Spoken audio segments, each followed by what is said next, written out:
Here we are again in right in the middle of beautiful Round Pond, Maine.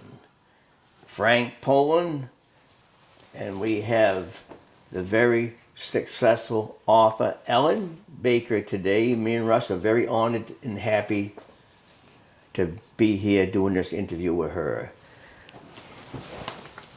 And if anybody want to know what Russ Lane looks like, this picture was taken 52 years ago, and he hasn't changed a bit. Ready for the first pitch, Ross? I'm ready. Okay. Ellen, where did you grow up, brothers and sisters? Well, first I want to say thank you so much for having me today. I'm really grateful to be here with you. And I was born in Minnesota and grew up in Minnesota, Wisconsin, Illinois, and South Dakota. I have one brother, older, and I was a Midwestern kid. Mm-hmm. Yeah. School years, favorite subjects. Did you like school and your hobbies? Okay, so I did like school to a degree. I was good at it. And I actually really enjoyed sitting in my classes and writing stories in a notebook because I would already have my work done. So I didn't necessarily have a favorite subject in school, but I really loved writing stories even at that age. Mm-hmm. I played the flute. I was pretty serious about playing the flute and was, all state band and stuff like that. Wow. So, so that was kind of my school story was academics and music. Mm-hmm. Mm-hmm. Oh, and I could say I moved around a lot as a kid. So, so after kindergarten, I moved schools. After third grade, I moved schools. Mm-hmm. After fourth grade, after 10th grade. So I had a high school in Illinois for the first 2 years and South Dakota for the second 2 years. So I was always, trying to figure out my place in a new school at the same time I was doing that. Well, you had friends everywhere. I did. Yes. What did you do after graduating out of high school, college, jobs, business? Okay. History. So I went from high school in South Dakota over to Wisconsin and went to college for 4 years at Lawrence University in Appleton, Wisconsin. I majored in psychology. After college, I moved for 1 year down to Kentucky, and I was a historic interpreter at a living history farm. So I learned how to cook on a wood stove. I learned how to make quilts and knit and things like that. Mm-hmm. And I did that because I already knew that I wanted to write historical fiction.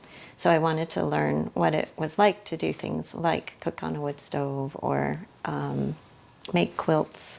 I then went on to graduate school at the University of Minnesota in Minneapolis. I entered a PhD program, but ended up leaving with my master's and went to work at local historical societies. I was a museum curator and always loved history. And just like in high school, I was writing in my notebooks. I was still writing in notebooks at that time of just always writing stories and soaking up history of the small towns where I was living and working. Wow. Wow. How did you become a writer? Well, very much tied into what I was saying already, that I just loved writing stories from the time I could form words with a pen. I was writing stories in my notebooks from the time I was about 6. And from the time I was 13, I had started writing my first novel. And I, again, had stacks of spiral notebooks, and I just would fill them day by day, just write a little bit every day. And I never thought being a writer was a practical career choice. It didn't seem like it. And so that's why I studied psychology and why I got into museum work after that, because I thought, well, I need to have a job, like who's lucky enough to get to be a novelist, but I always really wanted to be a writer. So I just kept working at it and working at it. And when I was 17, I had met a writer named Frederick Manfred. He's a famous writer in Minnesota. And he was an older gentleman at the time. He was in his 80s, and I was in high school. And he was kind enough to read my work. And he told me that I would be published by the time I was 30 if I kept writing. Wow. And at the time I was 17, I just thought, well, that seems unlikely that I'll ever be 30, or that I would keep writing that long. I have to work that long before I get anywhere with it. It seemed incomprehensible. So went off to college, studied psychology, studied American studies. But by the time I was about 27, I still remembered that, and I still had that in my head, and I still was writing all the time. And I had times when I was busy with school where I couldn't write stories, and every time I had a break in my writing stories ability, I would be miserable. And so I thought, well, if I'm going to do it, I better do it now. So I left my job at the museum, went to work part-time at a bookstore, and worked on my first, what would become my first novel that was published, and it was published when I was 30. Are you 30 yet? I am 30, yes. I have been 30 for a while. You have? Thought I'd slide that in there a little bit. Yes. All right. American Studies, I'm not sure what that is. American Studies is an interdisciplinary study of American culture, and I focused on American history and American literature, and particularly on gender roles in the early 20th century. And all of my master's thesis work was on gender and war in the First World War. And I know you're going to ask me to tell you about my books. And this Yes.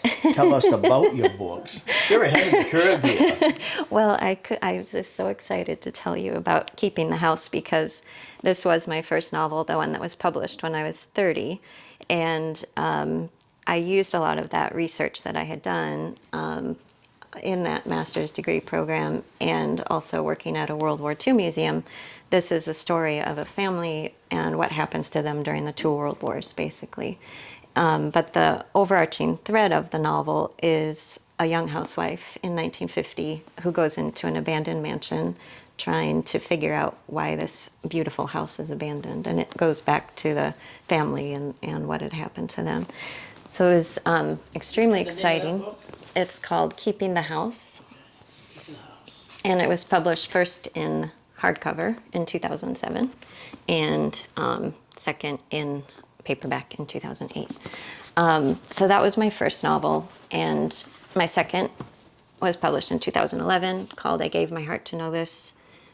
This is a story of women working at a shipyard during the Second World War.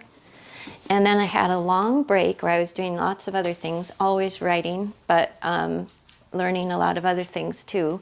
And in 2024, my latest book was published. And this is The Hidden Life of Cecily Larson. And this is the story of Cecily, who at age 95, her family decides to surprise her with a DNA test. And it turns out that there's a lot of things about her younger life that she had never told them. And they are all quite surprised. So it goes back to tell the story of Cecily in the circus as a young girl and as a teenager. She's a bareback rider. She's an orphan, and she has a lot of challenges in her young life. And it's about, I'm often interested in writing about home and family and how you find those things, how you make those things, and what it means to do those things. And I want to show you, just for fun, a couple of extra additions. The book Cecily was published translated into Danish and published in Denmark, and it was translated into Swedish and published in Sweden. And then it came out in 2025 in paperback with this beautiful new cover. So they often change the covers between hardcover and paperback for marketing purposes and and so forth. But I love all the covers. They had initially had this one, which was the advanced copy. This gets sent out to reviewers. So that was the original cover, and then they changed that, changed it to the hardcover, and then to this paperback. So, that was my latest book. But I do have a new book coming out in 2026 in June, Wow. which is called Summerland Cove. I don't have the cover of that yet, but I do have the title page, which I think they've done a beautiful job. I just finished, as we speak, editing the final edits of that book. Real quick, like Ellen, I think I've counted 8 very successful books of yours right there. Well, Get that number right? 4 titles and several editions, yes. Yep. Yes. And the 9th one coming. Well, yes, we have one coming in June, Summerland Cove, and that one is set in Maine. It is inspired by my time living here in Maine. Wow. Tell us about your stories about your life in Round Pond. Sure, I would love to. So I am new to Round Pond. First set foot in Round Pond in 2012. Moved here for the first time in 2014. And the way I got to set foot in Round Pond was I got invited through mutual friends to a dinner at Knight Coolidge's house. And he used to do his Monday night chicken dinners. Yeah, and that's where I met you. That's where we met.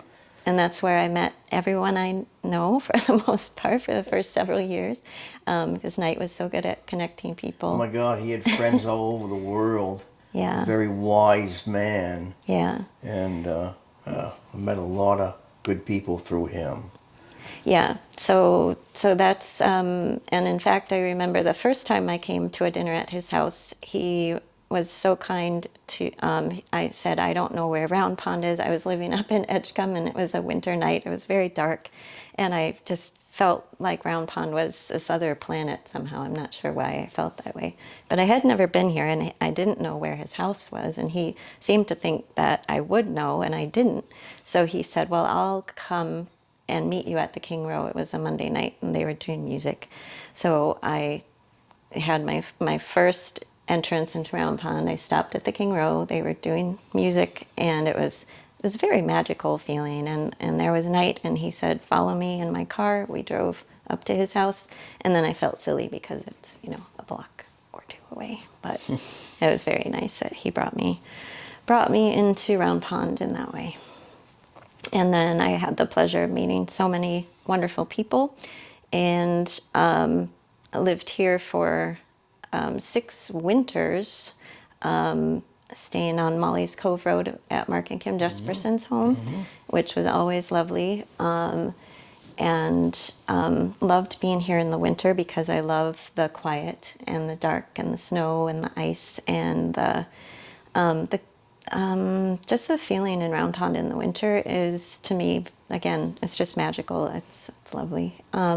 Best place in the world. Yeah. And then I lived a couple summers Browns Cove, and that was when I would see you come in and you would wave to me from the boat. I'd be on the deck. Yes, I I'd be recall that. out on the deck writing Yeah. because I like to be outside when I write, and you'd wave at me. That was always fun. And I remember the one time I was writing another story, books that I've written a lot of stuff that hasn't been published. So I have these books which are wonderful, and I have stockpiles of unpublished stuff. But one of the things that I was working on that I never did get published was a story about a lobsterman in Maine.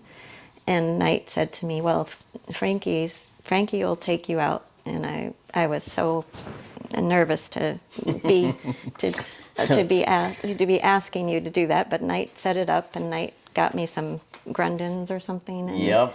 And Yes. 5 o'clock in the morning, I'm in Knight's kitchen putting on Grundens, and you came and took me out on the boat, and it was such a foggy day. Oh my we God! couldn't see. I was hoping when she made that trip, it would be a nice sunny day and a lot of good scenic stuff there, and it was just so thick of fog.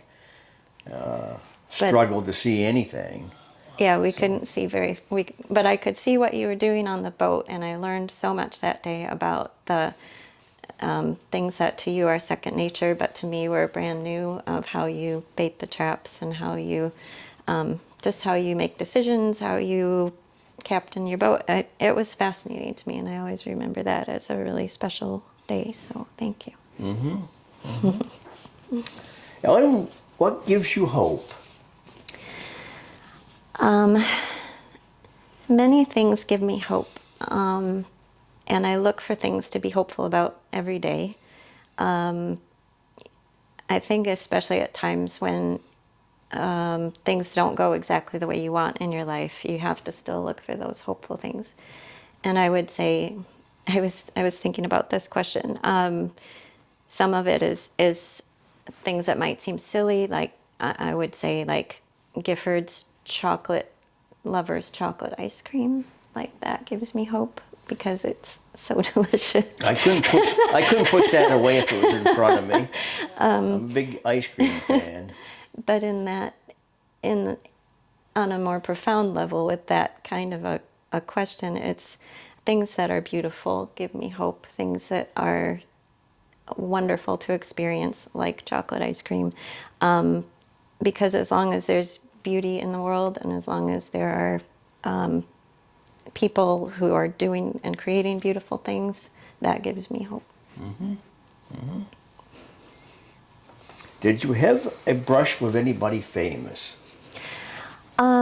I did, yes. So back in 2007, when Keeping the House was first published, I was living at the time in northern Wisconsin, in Superior, Wisconsin. And I was invited to go to St. Paul, Minnesota for an event at Garrison Keillor's bookstore. So Garrison Keillor, most people know he was the host of a Prairie Home Companion for many years on first Minnesota Public Radio, then National Public Radio. At the time, he was working on some novels and owned this bookstore. So it was a huge honor for me that he read my book, and he read it very carefully, and he asked me very good questions. And we had a big event in front of several hundred people where we talked about my book. And so it was quite a dazzling moment for a young writer. Wow. Yeah. Yeah. What's the secret to a happy life? And you are a happy camper. I'm happy, yep. I mean, love, friends, and pursuing something that you're passionate about, I think is the key. I don't know about this question here. Tell us something no one knows about you. This ought to be interesting. I think that no one knows. I'm not going to give you anything scandalous.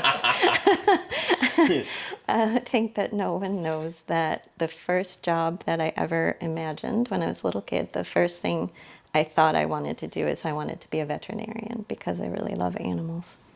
Wow. I can see that in you. Yeah. What would you like to be remembered for? I would love to be remembered for my writing, for my books, my stories. I hope to write a lot more books before I'm done. And I hope that my books bring some light to the world. If you were doing this interview, what questions would you ask yourself, and what would be the answer? Okay, so I would ask where might one find more information about me and my books, and the answer would be my website, which is ellenbakernovels.com. So, Russ, you want to throw a few pictures in there? Oh, I don't know. Let me think. Come out of the bullpen. I gotta warm up first, don't I? I can tell more round pond stories. That would be nice. Yeah. Yes. We'll get right into that. Okay. That would be good. Yep. I have another nice story about that involves you. Not that we've only spent a very little time together since I've lived here, and always Night was involved, but there was the time when I had a sofa that I needed moved from Wiscasset to storage down in Bristol. I recall that now. And Night again roped you in because Yeah. you had a truck, and you two came and helped Yep, me we went and did that. move the couch, and then Geez, I totally forgot about that. you had driven me around New Harbor and showed me some of the waterfront there and told Yeah. me some stories about that. Yep. But I think one of the things that always brings me has now I feel as if I'm here to stay now, but the thing that brought me back again and again every time I left was again, there's to me a sense of magic, and it's in the place, but it's also in the people.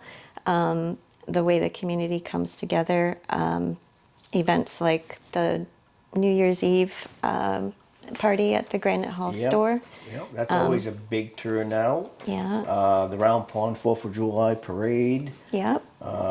And so much. I've lived here my whole life, but I've never seen Round Pond so sociable. There's always something going on somewhere in Round Pond. Yeah. Yeah. Some that kind is of a amazing. gathering where people get together and get a bite to eat and a lot of conversation. The coffee shop, the pubs. It's a happening place. Yeah, and I think one of the things I love about it too And the is music night. the music. Yep. Yep, the music and all the new established. Even in the 10 years since I've been here, it's gone from not many places to frequent as far as businesses to being a lot of places you can go. And It is a special place.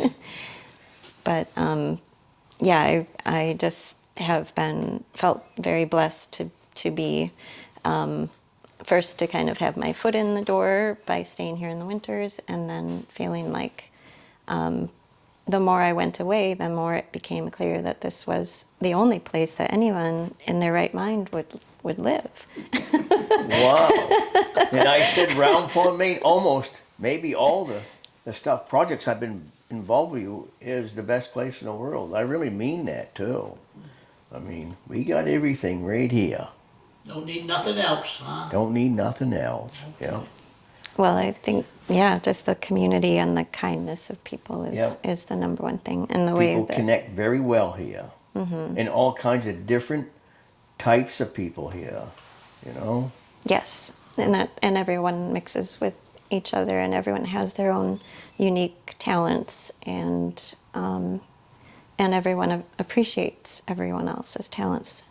It's a very Yeah. accepting and judgment-free zone, which I love. So. Did you do some boating and stuff while you were here with different friends? Oh, I have. Yeah, so Some sailing. Yep, Yeah. I go sailing from time to time with my friend Joyce Jones on her boat Lucy. One of your many hobbies, probably.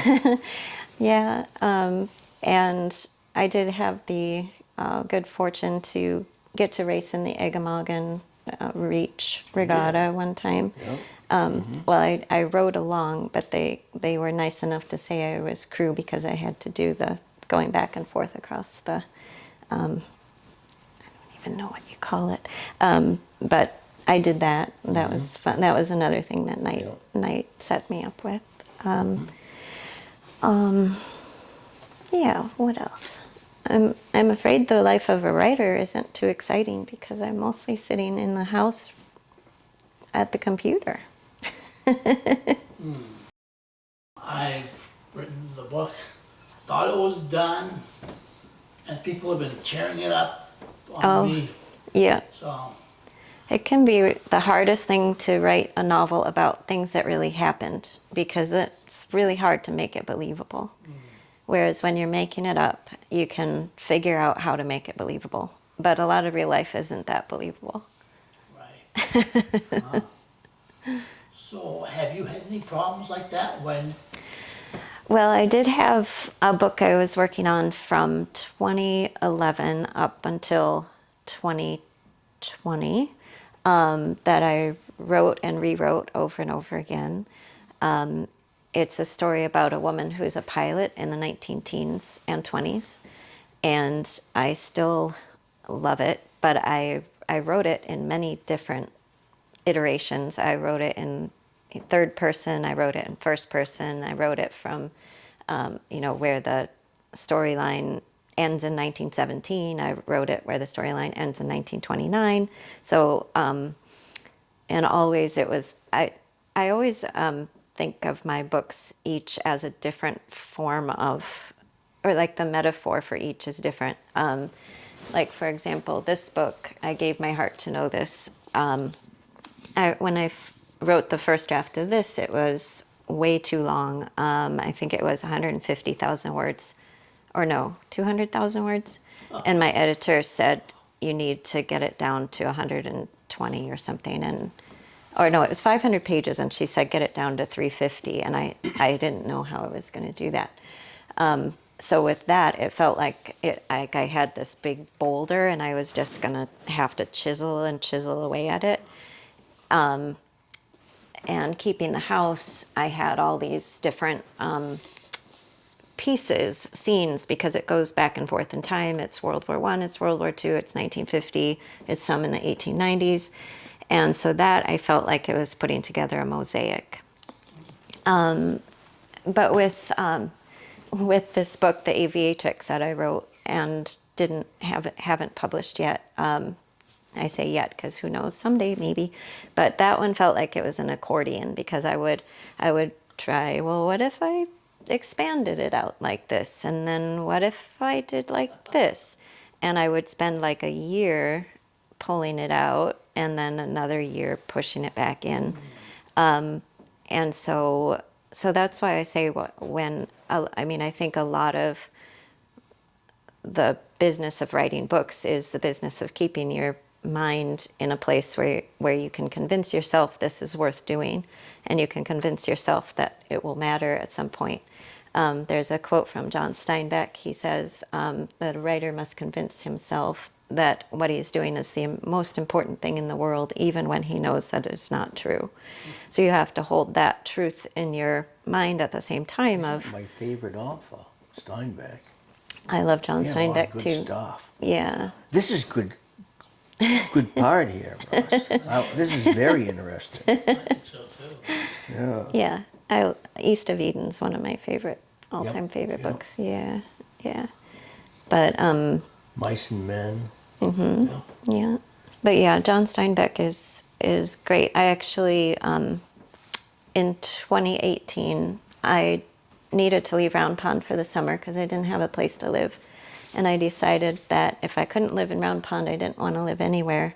So I Wow. so I put all my stuff in my storage, and I just took my little car and packed up, and I drove out. I drove across the United States to Washington State and down to California. And I had kind of made this plan, and I didn't know what I was doing. But again, Knight said, you're going on this trip, let me give you this book. And it was Travels with Charlie. And I read that book, and it was so inspiring. And it ended up that I was doing almost a very similar route to what Steinbeck did. If you look at the map of the United States, he started here in Maine, I believe, and went Wow. across. Was his era 20s, 30s, and 40s, Steinbeck? For the most part, yeah. Yep. But then the neat thing was, when I was in California, I was able to go visit his home, and I read East of Eden while I was out there. I had read it when I was young, but I read East of Eden and went and visited his home and visited the Steinbeck Center. And I do find him certainly one of my favorite writers, a master. Yeah. Me too. Who are your other favorite writers? Oh, boy. You. Oh, thanks. Frank? Russ Lane. Yes, yes. I was just you took the words right out of my mouth, Russ. Wow. That's right. Well, mine is E.B. White. Oh, I love E.B. White And I too. was told if you're going to be a writer, you've got to read Charlotte's Web.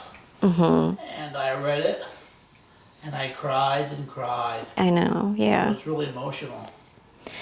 I always say that The Trumpet of the Swan is the book that made me want to be a writer when I was about 8 and I read it because it was so vivid and visceral. And of course, I mentioned I loved animals, so I was very, like, my heart was invested in Lewis the swan and in his journey and in his father crashing through the plate glass window to get the trumpet so Lewis could communicate. The whole thing, it just grabbed me, and I haven't read it in decades, but I still remember those scenes. They're just so emotional, and the language is so precise and simple. I struggle in my writing to not be wordy, and I, pare it back and pare it back and pare it back. That's admirable in both White and Steinbeck, where they are so vivid with so few words, and that is a real challenge to do that. How about Stephen King? I haven't read many of his books because I don't like scary stuff, but I read his book on writing, and That was I good. loved that book. Yeah, it was very very wonderful. Yeah. Well, this is a nice little part of the interview that I didn't count on. We got some good stuff here. if she doesn't edit it at all. No, she would say, take this out, take that out. Frankie, you're the first one out, I think. Oh yeah, I get the boot. Okay. Me and Russ want to thank you very much for this interview. We really appreciate it, and it's an honor, Ellen. Well, thank you. Thank you so much for having me. It's an honor for me to be on your channel. So thank you. And I appreciate being part of Round Pond. It means a lot. Best place in the world. Yeah. She doesn't want to leave now, Russ. No.